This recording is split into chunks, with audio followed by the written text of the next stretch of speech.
En fait, on a créé une plateforme dédiée au digital, qui était avant répartie dans toute Accenture. Ça a été créé en mars 2014.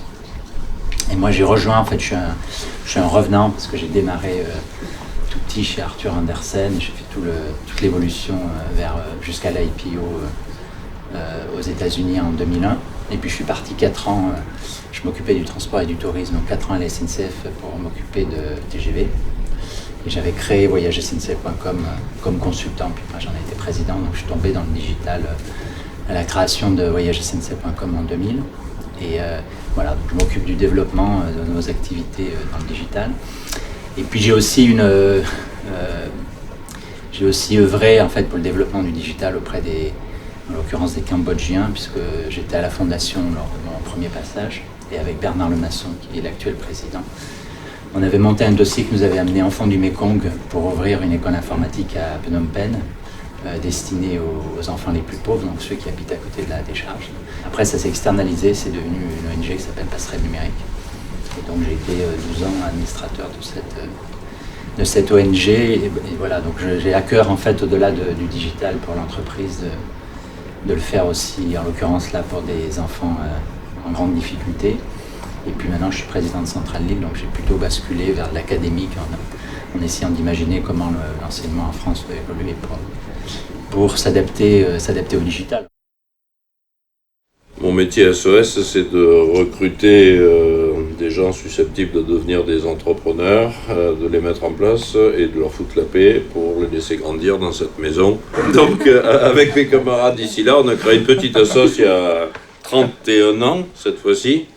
Et donc nous étions quelques copains et un salarié. Nous sommes cette année 15 000 salariés.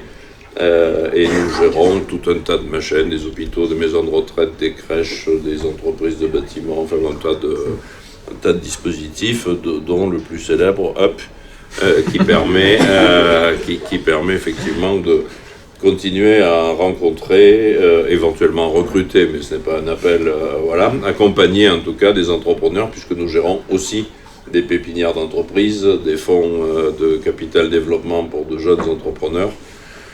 Donc l'espèce de poème à la Prévert est évidemment à votre disposition. Je crois beaucoup à cette capacité d'imaginer, y compris dans son coin au départ, de chercher le besoin, parce que c'est de là que peut naître l'entreprise, où est-ce qu'il y a un besoin nouveau ou un besoin ancien mal couvert. Il n'y a pas de recette à devenir entrepreneur, il faut être extrêmement agile, c'est-à-dire ne pas hésiter à changer de point de vue, ne pas hésiter à essayer, à se tromper, à revenir, à redémarrer. En fait, tout ça n'est pas... on ne trouve pas la première fois, on commet des tas d'erreurs et c'est avec les erreurs commises qu'on réussit à avancer. Donc le sujet, c'est vraiment de ne pas chercher à faire le produit parfait la première fois, mais avancer et le corriger au fur et à mesure qu'on avance, très clairement.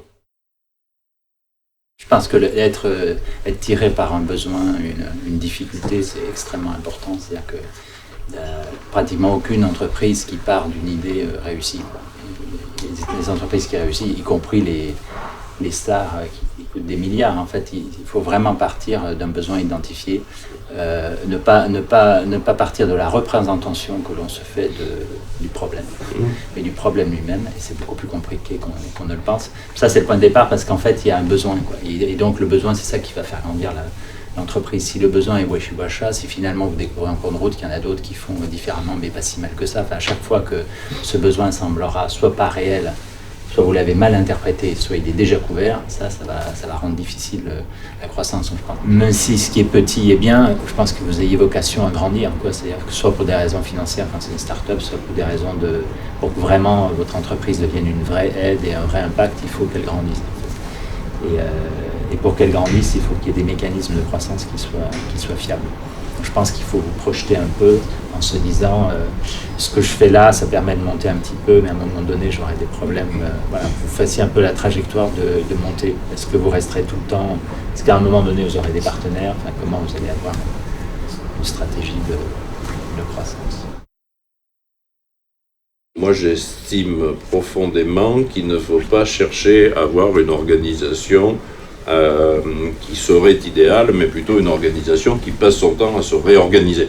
Quand une maison grandit, il faut la remettre en question. Quand les décisions qui ont été prises l'année dernière, elles sont peut-être plus adaptées un an après. Et donc, au lieu d'une entreprise très organisée avec trop de process et de machins rigides qui essaieraient de se développer en adaptant le monde à ce qu'elle est, je préfère une entreprise extrêmement agile qui se remet en question en permanence et surtout qui se développe en fonction de l'évolution du monde. C'est-à-dire que plutôt que la stratégie, je préfère qu'on essaie de repérer ce que d'aucuns appellent les signaux faibles, parce que tout va extrêmement vite. D'un pays à un autre, les choses sont extrêmement différentes. Et donc l'idée selon laquelle on va créer un modèle idéal, s'y accrocher et tenir pendant 30 ans, à mon avis, est une absurdité. Il vaut mieux tout remettre en question tout le temps et réfléchir les règles. Pour nous, la stratégie du groupe SOS, on la dépeint comme opportuniste, et moi je revendique parfaitement ce terme-là. L'opportunisme, c'est la capacité de s'adapter à un monde qui va extrêmement vite, où des besoins nouveaux apparaissent tous les jours. Merci. Merci. Je pense que ce que j'ai vraiment retenu de l'échange de ce matin, c'est quand quelqu'un demandait à Jean-Marc quel conseil donnerez-vous aux entrepreneurs, et il a répondu de ne pas écouter les conseils. Et ça m'a fait rigoler parce que c'est vrai que quand on se lance en entrepreneuriat, tout le monde veut donner son opinion sur les projets. Ça peut être les amis des autres entrepreneurs, des partenaires.